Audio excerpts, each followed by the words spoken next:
It is perhaps the most well-known of all Norwich city centre streets, and arguably one of the tourist attractions that we might all add to a visitor's list. Elm Hill represents a remarkable survivor from the city's past.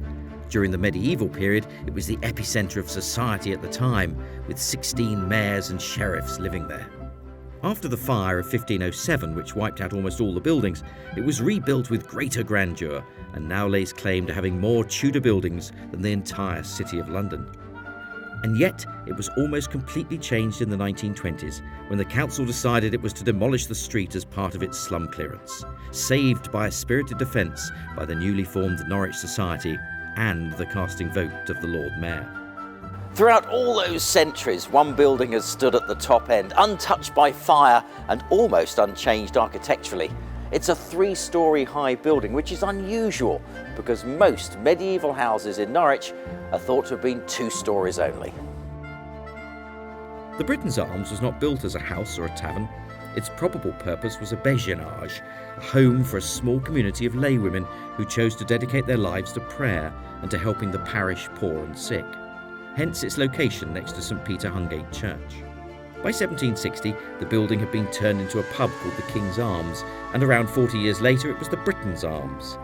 Well, the pub has long gone, but the name survives as this ancient structure is now a popular coffee house and restaurant run by sisters Sue and Gilly.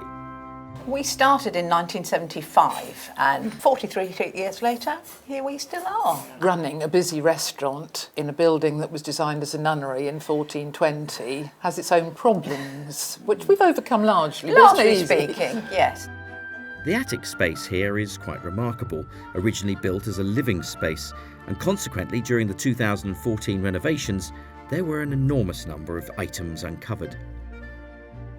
I can see 2 shoes there. Are they from the same person or are they different eras?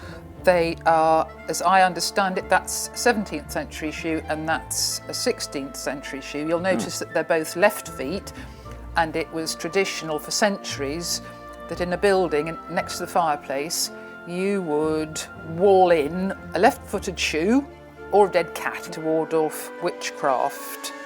They discovered a wonderful full-size skeleton just on the far side of the wall in the churchyard. They were having to dig up the churchyard because the renovation was the top and the bottom, not much happened in the middle. And they also found some very early arcading, early brickwork, could have been as early as the 12th century, they thought. This is an interesting little piece. This is pewter, right? This is pewter. This is, I think, the most important thing that's been found in the building, actually, and that was at the beginning of this last restoration. It was found under the floorboards, up here in the roof space.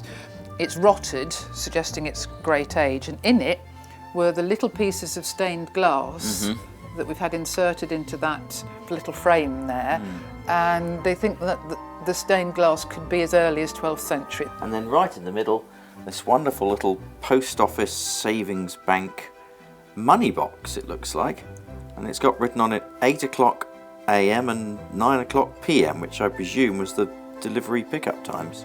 A lot of our customers have been coming here as long as we've been open. Then they They have an investment in it. Yeah.